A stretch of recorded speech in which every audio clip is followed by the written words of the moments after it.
안녕하세요. 여러분의 궁금증을 풀어드리는 법선생TV. 저는 송글송글이고요. 오늘도 법선생님 허윤규 변호사님 나오셨습니다. 안녕하세요. 안녕하세요. 허윤규 변호사입니다. 네, 변호사님. 이 법선생TV 나간 이후로 정말 많은 분들께서 관심 갖고 계신데요. 특히 유언대용 신탁과 관련해서 문의가 많다고 들었어요. 네, 요즘 그 유언대용 신탁이라는 제도가 한참 이슈가 되다 보니 그거와 관련된 관심이 많으신 것 같습니다.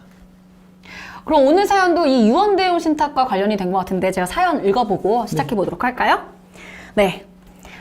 안녕하세요. 저는 아내를 떠나보내고 홀로 살면서 자식들, 손주들 보는 것이 유일한 낙인 70대 남자입니다. 이번에 아들이 사업을 하면서 돈이 필요하다면서 연락이 왔습니다. 제가 가진 재산은 지금 살고 있는 아파트뿐이라서 아들은 자신이 모실 테니까 자기 집에 와서 살고 내가 살고 있는 집을 처분하거나 전세를 줘서 사업 자금을 도와달라고 합니다. 아들에게 도움을 주려면 이렇게 아파트를 처분하거나 전세를 줘야 될 것 같은데 제 걱정은 만약에 아파트를 처분하고 나면 어떻게 지내야 될지 막막하다는 겁니다. 물론 아들은 본인이 살고 있는 집에서 죽을 때까지 같이 지내자는데 혹시나 나중에 노인네 뒤치다거리 하다가 마음이 변하지는 않을까 걱정입니다. 라고 사연을 주셨는데요. 네. 네, 그 아버지의 그 자식에 대한 사랑이 상당히 이제 묻어나 있고 또 어떻게 보면은 본인의 노후 준비라는 현실적인 고민까지 함께 있는 사연 같습니다. 충분히 있을 수 있는 걱정입니다. 네. 네. 좋은 방법이 있을까요? 예, 물론 방법이 있습니다. 보통 한 두 가지 정도를 저희는 이제 말씀을 드리는데요. 두 가지나 있어요. 네, 두 가지 정도 있고요. 네. 먼저 이제 말씀드릴 거는 부담부 증여라는 방법이 하나가 있습니다. 부담부 증여요? 네, 예, 부담부 증여라는 방법이 있는데 증여라는 말은 뭐 많이 들어보셨을 거고 말 그대로 증여에다가 이제 조건을 다는 건데요. 뭐 이 사연 같은 경우에 아버지가 아들한테 조건을 달아서 증여를 하는데 그 조건이라는 것이 효도 조건 또 뭐 흔히 효도 계약이라고 하죠.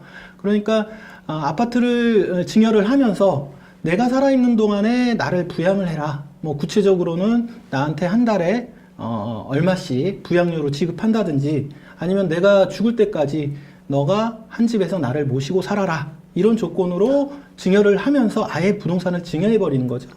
그리고 나서 나중에 혹시라도 그 아들이 그런 약속을 지키지 않으면 그 증여를 취소해버리는 그런 제도가 이제 부담부 증여라고 할 수 있습니다. 그러면은 이 사연자님 같은 경우에는 부담부 증여로 해결하면 되는 거 아니에요?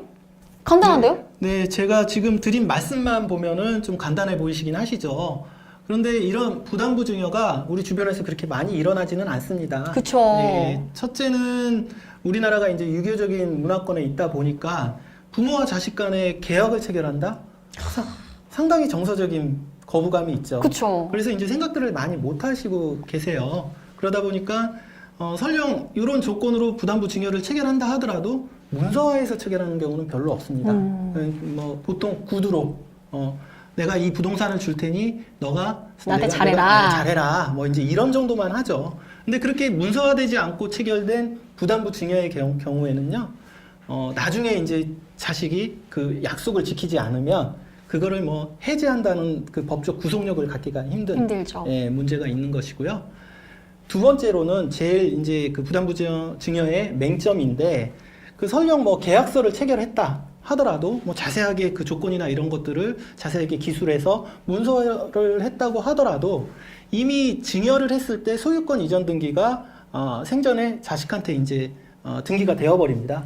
그래서 나중에 부모님께서 너 약속 안 지켰으니까 그 부동산 등기 나한테 다시 넘겨라고 했을 때 그거에 대해서 이제 말을 잘 듣고 임의로 넘겨주면 사실 끝인데 뭐 자식들이 그렇게 하는 경우가 많지 않죠.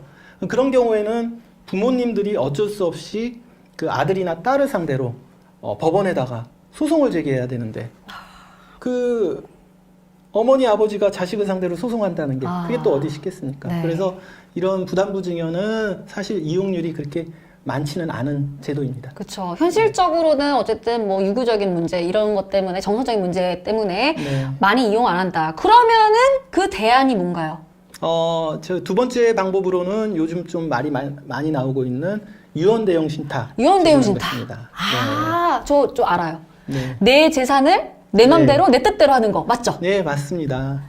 유언대용 신탁은 부담부 증여와 같이 곧바로 아들한테 이제 증여하고 등기를 넘겨주는 게 아니고요. 재산을 관리해줄 수탁자라는 개념을 끌어들여서 아들과 계약이 아닌 수탁자와 계약을 체결하고 이를 효도 계약과 접목해서 체결을 하면 되는 것이고요. 생전에는 위탁자가 지정한 제3자가 수익을 얻고 사후에는 미리 지정한 사람, 가령 자녀에게 재산을 이전시킬 수가 있습니다. 그러니까 유언대용 신탁으로 효도 계약을 체결할 수 있다 이런 말씀이신 거죠? 네, 맞습니다. 사연자님의 경우에 자녀에게 금전적 도움을 주었는데 나중에 자녀가 나몰라라 하거나 다른 이야기를 할까봐 걱정하시는 거잖아요. 이 경우에는 유언대용 신탁으로 아파트를 수탁자한테 신탁하고 여기서 발생하는 수익을 통해서 자녀에게 도움을 주다가 사연자님이 돌아가신 후에 그 재산이 자녀에게 가는 형태로 설계를 할 수 있고요.